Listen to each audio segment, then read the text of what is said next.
Halo teman-teman, bantu channel ini untuk berkembang ya. Klik tombol subscribe dan jangan lupa untuk like and share video ini. Terima kasih dan selamat mendengarkan.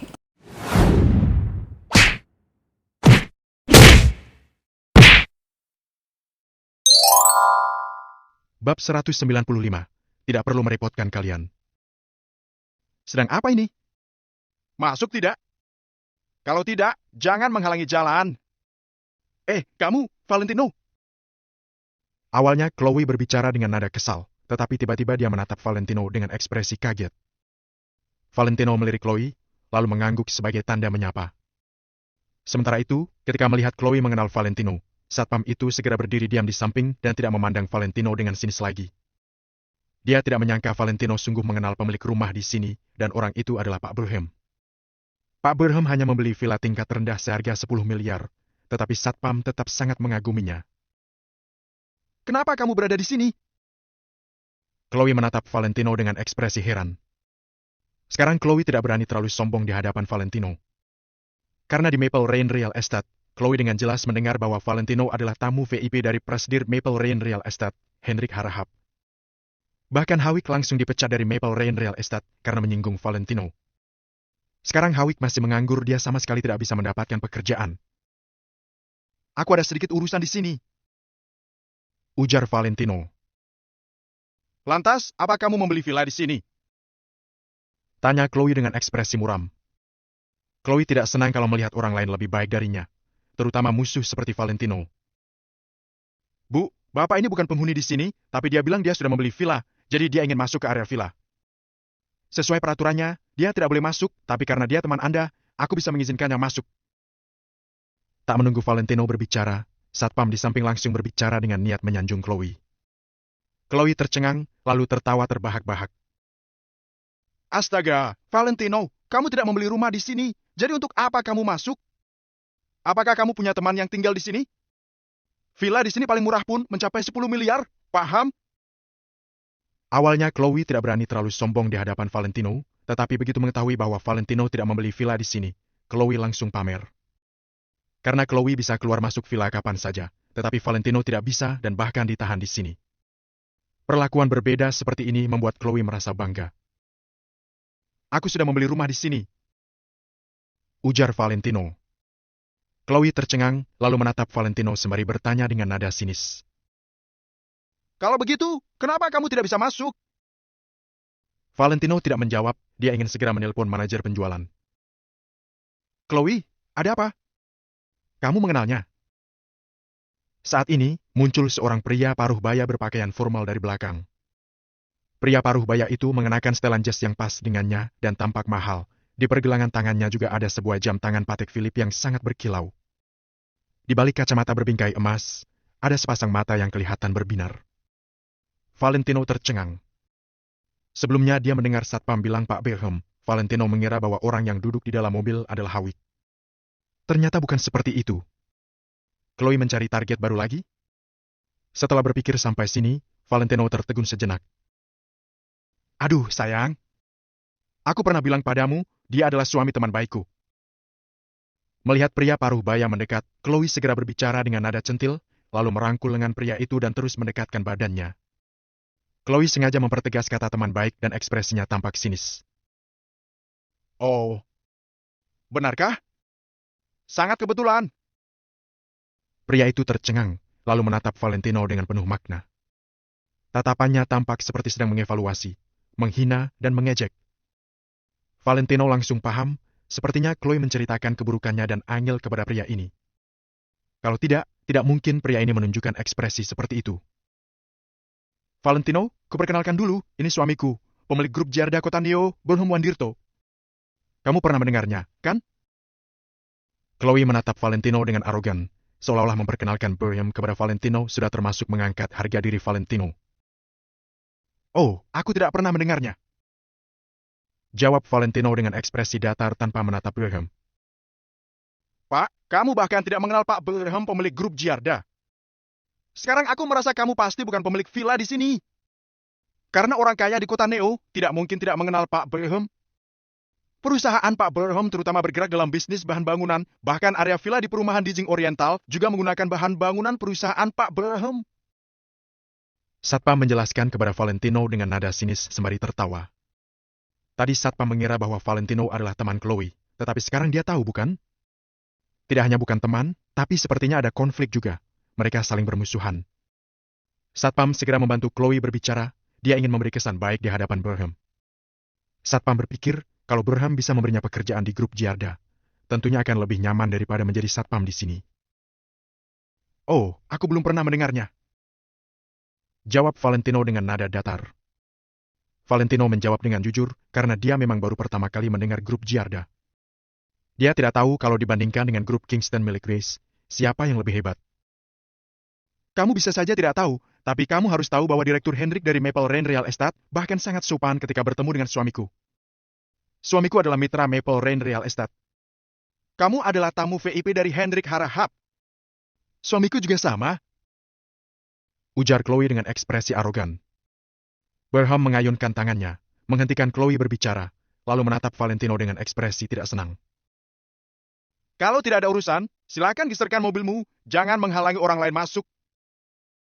Ujar Burham. Karena Valentino tidak menjaga harga dirinya dan bilang tidak mengenalnya, jadi Burham juga tidak akan menjaga harga diri Valentino. Aduh, sayang.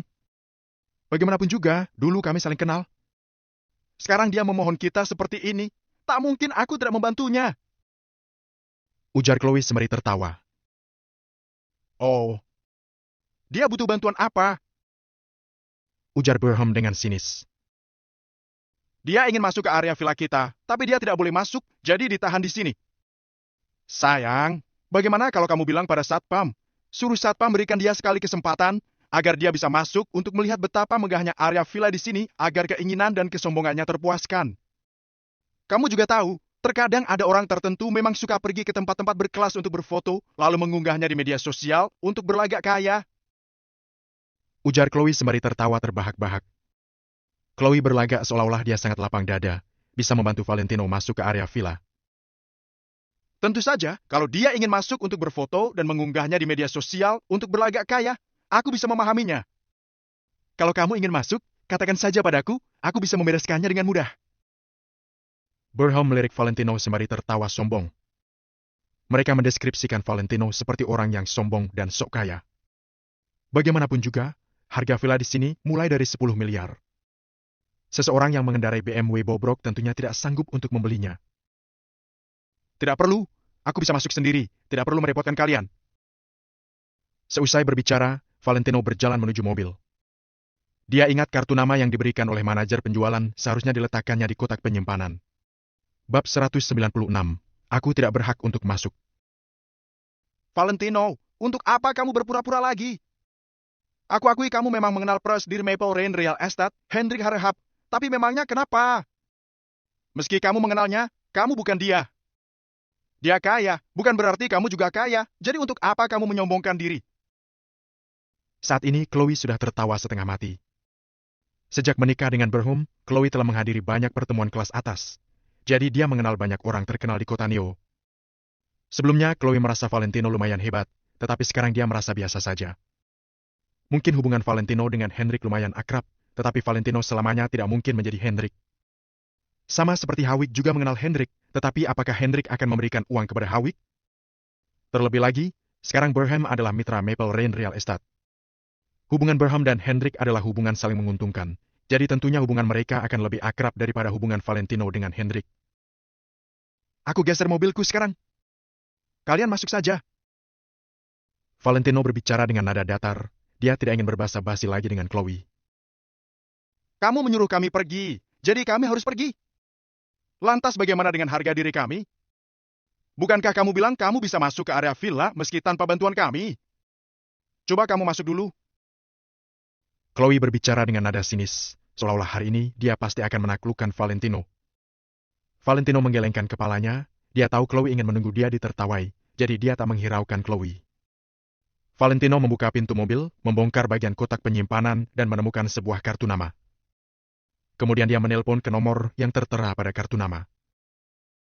Hehe, dia sangat pintar berpura-pura. Aku ingin lihat dia menelpon siapa. Apakah dia menelpon Hendrik pemilik Maple Rain Real Estate? Ujar Chloe sembari tertawa.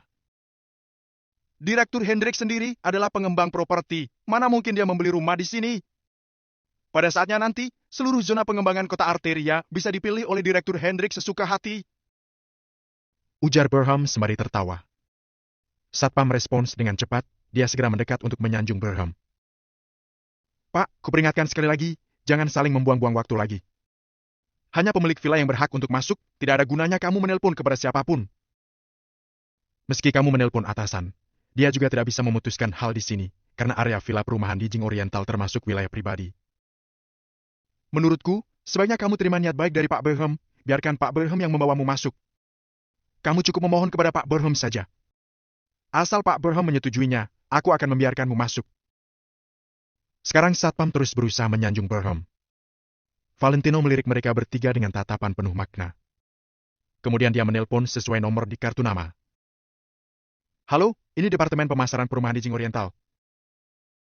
Telepon tersambung dan terdengar suara manajer penjualan. Aku Valentino. Ujar Valentino dengan nada datar. Ah, Pak Valentino? Ada apa, Pak? Saya bisa melayani Anda kapan saja. Manajer penjualan tercengang, sikapnya sontak berubah menjadi sangat hormat. Chloe dan yang lainnya tampak sangat menghina ketika melihat Valentino bertelepon. Mereka berdiri diam di tempat, ingin melihat bagaimana caranya Valentino masuk ke area villa tanpa bantuan mereka. Sekarang aku berada di area villa perumahan di Jing Oriental, tapi aku tidak bisa masuk, paham maksudku? Ujar Valentino dengan nada agak kesal. Kalau bukan karena masalah ini, Valentino sudah masuk dari tadi dan tidak mungkin bertemu dengan Chloe. Karena bertemu dengan Chloe, suasana hati Valentino menjadi buruk. Astaga! Kenapa aku melupakan hal ini? Pak Valentino, mohon dengarkan penjelasan saya. Biasanya setelah menandatangani kontrak, kami akan langsung memasukkan data penghuni ke seluruh sistem area villa perumahan di Jing Oriental. Termasuk nomor plat, nama, dan data lain dari penghuni. Tapi karena hari itu kita belum menandatangani kontrak, jadi saya melupakan hal ini. Pak Valentino, jangan marah. Semua ini salah saya. Saya akan segera menangani hal ini. Manajer penjualan baru menyadarinya dan langsung menepuk dahi, lalu segera menjelaskannya kepada Valentino dengan panik. Valentino adalah klien yang sangat kaya. Selama ini, manajer penjualan tak pernah bertemu orang kaya serial ini, jadi tentunya dia tak berani menunda. Aku tidak punya banyak waktu. Cepat selesaikan. Ujar Valentino. Baik, Pak. Segera saya tangani. Segera selesai. Mohon beritahukan nomor KTP dan nama Anda, saya akan segera memasukkannya ke dalam sistem. Setelah selesai, saya akan menelpon Anda. Manajer penjualan segera membuka sistem untuk memasukkan data Valentino. Valentino mengangguk. Setelah mematikan telepon, dia memotret KTP, lalu mengirimkannya kepada manajer penjualan. Selanjutnya, kalau manajer penjualan sudah memasukkan data ke dalam sistem, maka Valentino sudah boleh masuk. Valentino berdiri di samping mobil. Dia menyalakan rokok, lalu menunggu dengan tenang sembari mengisap rokok. Hei Valentino, bukankah kamu ingin masuk? Kenapa malah berdiri di sini sambil merokok? Sini, aku berikan jalan untukmu. Cepat masuklah. Chloe berbicara dengan arogan sembari menarik Burham ke samping. Bu, jangan bercanda. Sebagai satpam di area villa, saya harus menjamin hak dari setiap penghuni di sini. Bukan semua makhluk boleh masuk ke area villa. Ujar satpam. Chloe menatap satpam dengan puas karena perkataan satpam sangat menyenangkan hatinya. Valentino melirik satpam dengan ekspresi mengernyit. Awalnya Valentino tidak ingin mencari gara-gara dengan satpam karena memang itulah tugas satpam dan melarang orang yang tidak berkepentingan masuk ke area villa memang merupakan peraturan dari perumahan di Jing Oriental. Namun, sikap dan perkataan satpam terkesan sangat menghina. Kalau kamu tidak ingin mencari masalah, sebaiknya tutup mulutmu. Ujar Valentino sembari menatap satpam dengan cuek. Bapak sedang mengancamku. Asal kamu tahu, aku melayani penghuni area villa perumahan di Jing Oriental. Kamu itu apaan? Berani-beraninya mengaturku. Satpam mendengus, lalu langsung membentak Valentino. Asal bisa membuat Burham dan Chloe senang, satpam itu merasa tidak masalah kalau dia menyinggung orang biasa seperti Valentino. Memangnya kenapa kalau mengendarai BMW? Ada banyak orang yang mengendarai BMW. Mobil penghuni di area villa ini semuanya mencapai miliaran. Bagaimana kamu tahu bahwa aku bukan pemilik villa? Valentino menatap satpam dengan tatapan datar, lalu berjalan mendekatinya. Apa yang ingin kamu lakukan? Ujar satpam dengan ekspresi panik ketika melihat Valentino mendekatinya. Satpam pun secara spontan memegang tongkat karet di bagian pinggangnya. Dia mengira bahwa Valentino ingin memukulnya karena marah. Pada saat ini, ponsel di saku Valentino berdering. Valentino tidak memegang ponsel, tetapi dia tahu bahwa ini pasti panggilan dari manajer penjualan.